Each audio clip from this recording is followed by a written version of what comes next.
नमस्कार दोस्तों, welcome to my channel. और अब वक्त हो चला है कलेक्टिव रीडिंग का, जिसमें मैं बात करने वाली हूँ लॉयल्टी के बारे में।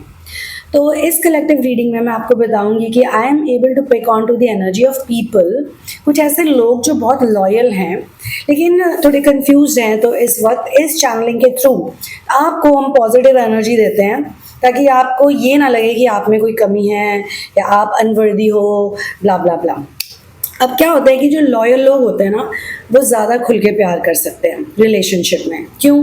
क्योंकि उनके पास छुपाने के लिए, सीक्रेट्स रखने के लिए और झूठ बोलने के लिए और माइंड गेम्स खेलने के लिए इतना टाइम ही नहीं होता। उनकी एनर्जी क्लीन होती है, प्योर होती है। अब आप तो ये जानते ही हैं कि अगर आप ट्विन फ्लेम जर्नी में हो तो आपकी कुछ प्रारब्ध है और कुछ आपके लेसन्स हैं और कुछ चीज़ें आपके साथ इसलिए हो रही है ताकि आप अपने पर्पस में आ जाओ और खुद को पुश करो कि वो, यानी कि आप अपनी हायर सेल्फ की तरफ जाओ, अपनी हायर सेल्फ बनो। तो उसके लिए आपको कार्मिक्स भी मिलते हैं, उसके लिए आपके रिलेशनशिप्स भी कुछ ऐसे हो सकते हैं जो वर्कआउट ना करें। कोई जजमेंट नहीं है, जो आपको जज कर रहे हैं उनको गुड बाय पहले ही बोल दो, या फिर उनकी जजमेंट पे ज़्यादा ध्यान ही मत दो। वो जज कर रहे हैं for whatever XYZ reasons. तो जो आपके साथ हुआ है वो आप जानते हो, आपने अपनी प्रॉब्लम्स को खुद झेला है। आपको हो सकता है वो रिसोर्सेज नहीं मिले, वो प्यार नहीं मिला, वो सपोर्ट नहीं मिला, तो आपके साथ ऐसी चीज़ें हुई, ऐसी घटनाएं घटी जिसकी वजह से भी आपको लॉयल्टी और डिसलॉयल्टी का एक क्लियर अंडरस्टैंडिंग आपको है, एक डिसर्नमेंट है, फेक और रियल लव की भी आपको पहचान है। तो अगर आपकी लाइफ में ऐसे लोग आए हैं, पहले आ चुके हैं, या एट प्रेजेंट आपको कुछ ऐसा दिखने को मिल रहा है जिसकी वजह से आप ट्रस्ट नहीं कर पा रहे हो, तो यहाँ पर इस कलेक्टिव रीडिंग के थ्रू मैं आपको ये बताना चाहती हूँ कि पहले तो खुद को कोसना बंद कर दो। क्यों? क्योंकि आप तो लॉयल हो ना, या रहे हो शुरू से ही। रिलेशनशिप में रिस्पॉन्सिबिलिटी जो भी आपकी थी, आपने उसे अच्छे से निभाया और आप अभी भी निभा रहे हो। तो आपको दुखी नहीं होना चाहिए। ऑन द कॉन्ट्ररी, ये मेरा एक्सपीरियंस है क्योंकि मैं नार्सिसिस्टिक अब्यूज़ को भी हील करने में लोगों की हेल्प करती हूँ, और ऐसे बहुत से पैटर्न्स हैं, नेगेटिव मेमोरीज हैं, इनको भी रिलीज़ करने में हेल्प करती हूँ। डिफरेंट टाइप ऑफ थेरेपीज़ है जो मैं करती हूँ, कार्मिक रिलीज़ है। तो मैंने इन सब में एक चीज़ नोटिस करी है कि जब तक हम सामने वालों को ब्लेम करते रहेंगे तब तक हमारी हीलिंग कंप्लीट नहीं हो पाती। हम उनको यूज़ कर सकते हैं as a fodder, as stimuli, कि ये लोग हमें नेगेटिविटी दिखा रहे हैं। उस वक्त आपको बुरा लगेगा फॉर श्योर, लेकिन आपको उस नेगेटिव एनर्जी को या उस नेगेटिव एक्सपीरियंस को एक्सेप्ट करना है फुली, और उसको यूज़ करना है अपनी हीलिंग में, अपनी एलिवेशन में और अपने असेंशन में। जो चीज़ आपको नहीं पसंद आ रही, जो आपको तकलीफ़ दे रही है, उसको भी आपने समझना है कि ये आपको तकलीफ़ क्यों दे रही है, पसंद क्यों नहीं आ रही, अनकंफर्टेबल क्यों फील करा रही है। क्योंकि उसी से जुड़ी है कोई ऐसी कोर मेमोरी या कोई ऐसी कोर फीलिंग जिसकी वजह से आपको ये वाली सफरिंग फेस करनी पड़ रही है। तो you as a loyal person, you don't have anything to loose.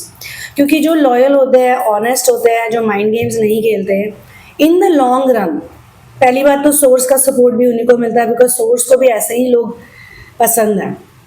Source भी उन्हीं को ज़्यादा अपना प्यार देंगे ना, जो सोर्स की लाइन में, सोर्स की भाषा में, सोर्स की भाषा बोल रहे हैं, जो अनकंडीशनल लव है जिनके अंदर। प्रॉब्लम ये हो जाती है क्योंकि हम मटेरियलिस्टिक वर्ल्ड में दूसरों के साथ अपना कंपैरिजन करने लग जाते हैं और हम ये सोचने लग जाते हैं कि यार देखो, वो जो बुरे लोग हैं ना, उनकी लाइफ तो ज़्यादा अच्छी है, देखो जो बुरे लोग हैं ना वो तो सही कर रहे हैं, या जो लोग आपको यूज़ कर रहे हैं, जिन्होंने आपको यूज़ किया, आपको उनको देख के लगता है कि इसने तो मुझे बेवकूफ़ बनाया। नहीं दोस्तों, बेवकूफ़ वो अपने आप को ही बना रहे हैं, क्योंकि वो इनसिक्योर हैं, इसीलिए वो इस तरह की माइंड गेम्स खेलते हैं, इसीलिए वो इस तरह की चीज़ें करते हैं, क्योंकि वो अंदर से कंप्लीट नहीं है। आप अंदर से उनसे वो ज़्यादा ही कंप्लीट हो, इसीलिए आप जो भी बोलते हो, आप एक ओपन बुक की तरह सच बोलते हो, लॉयल हो, फ्रीली जी रहे हो, कुछ हाइड करने को नहीं है। हाँ, ये भी नहीं है कि पूरा प्रदर्शन करने लग जाओ अपनी प्राइवेट लाइफ का, अपनी ज़िंदगी का। एक लेवल तक जब दो लोगों के बीच में ट्रांसपेरेंसी है तो वही लॉयल्टी कहलाती है आजकल के ज़माने में। जब तक आप सब कुछ सच सच बता रहे हो तब तक आप लॉयल हो। जब तक आप कुछ छुपा रहे हो, आप झूठ बोल रहे हो, आप कोई स्टोरी कुक अप कर रहे हो, तब तक आप लॉयल नहीं हो। और जो लॉयल है, जो सच बोल रहा है, वो ज़्यादा रिलैक्स्ड भी रहता है क्योंकि उसके पास कुछ हाइड करने को है ही नहीं। कोई बैगेज नहीं है कैरी करने के लिए, कोई एक्स्ट्रा एनर्जी नहीं लगानी है। अब अगर आपको ऐसे लोग मिले हैं जो आपके बेस्ट इंटरेस्ट पे वर्क नहीं कर रहे, तो मेरे ख्याल से उनको भी हमें ऐसे नहीं देखना चाहिए कि यार ये कितने बुरे हैं, कितने ख़राब हैं। हमें ये सोचना चाहिए कि ये हमारे लिए नहीं बने हैं। कई बारी क्या होता है, लोग बहुत ज़िद करते हैं। कई बारी ऐसा होता है कि लोग कहते हैं कि मुझे यही चाहिए जो मेरे लिए नहीं है।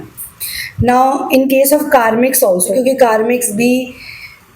कार्मिक्स की एनर्जी भी बड़ी स्ट्रांग है। ज़रूरी नहीं सिर्फ रोमांटिक कार्मिक्स हो, इवन घरों में भी आप देखिए जो थर्ड पार्टी ब्लॉक्स होते हैं, जो कार्मिक एनर्जीज में होते हैं, जो आपको लगता है आपके रिलेशनशिप के लिए एक थ्रेट है, जो आपको लगता है कि हमेशा आपके रिलेशनशिप में मिसअंडरस्टैंडिंग्स क्रिएट करते हैं, या वो लॉयल नहीं है। इन सम वेज वो भी लॉयल नहीं है क्योंकि वो आपका हित नहीं चाह रहे, वो आपका भला नहीं चाह रहे, तो वो भी लॉयल नहीं है।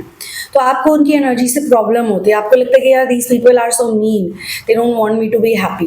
एक तो वो कार्मिक्स हो गए, एक वही कार्मिक हो गई जो आपके रिलेशनशिप में आ गए।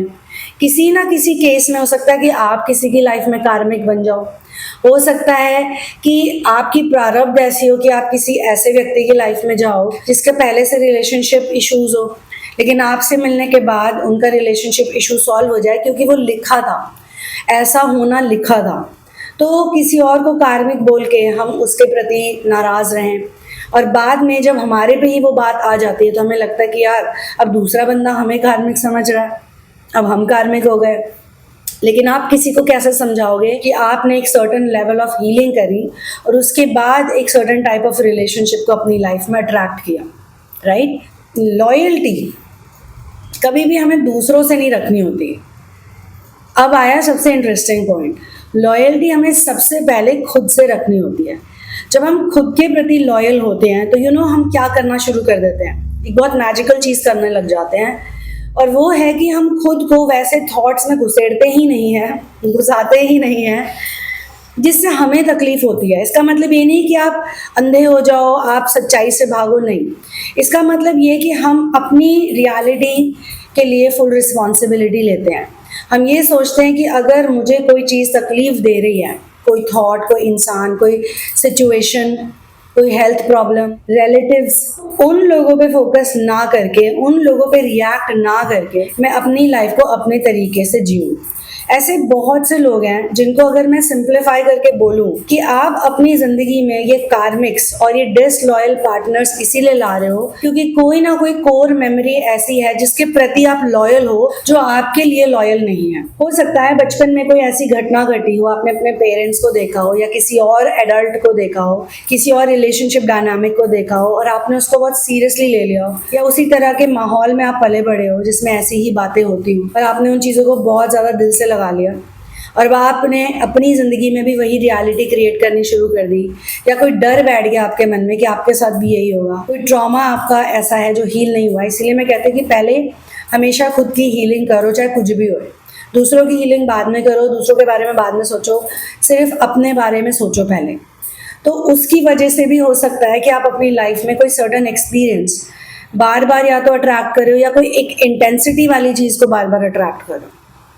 इन सिंपल वर्ड्स, जो भी चीज़ है उसको आपने इतनी इम्पोर्टेंस देनी ही नहीं है।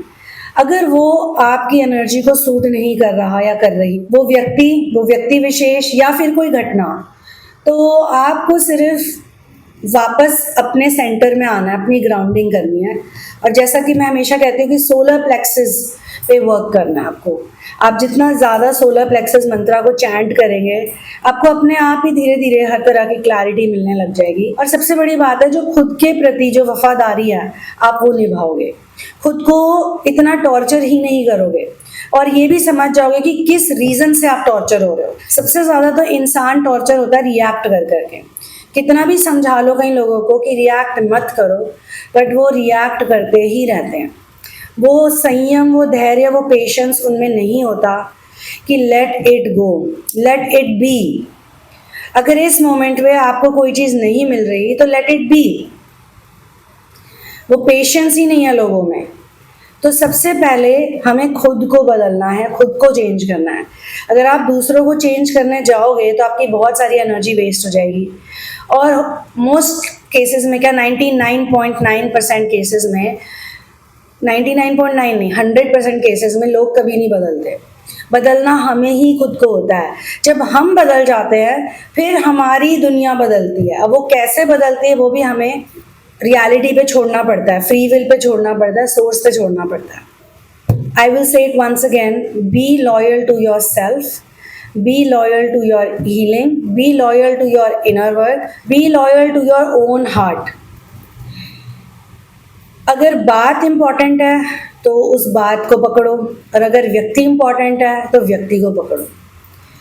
और हमेशा खुद को पकड़ोगे तो ये भी पता चल जाएगा कि बात इंपॉर्टेंट भी नहीं है, व्यक्ति भी इंपॉर्टेंट नहीं है, बट आपका पीस ऑफ माइंड सबसे ज़्यादा इंपॉर्टेंट है। तो इस बात पे मैं इस वीडियो को क्लोज करती हूँ। पर्सनल सेशंस के लिए सारी डिटेल्स डिस्क्रिप्शन बॉक्स में दी हुई है।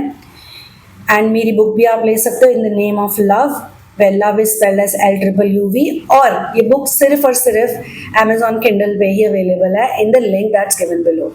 See you in the next one. One love, peace out, and Victor to Ram.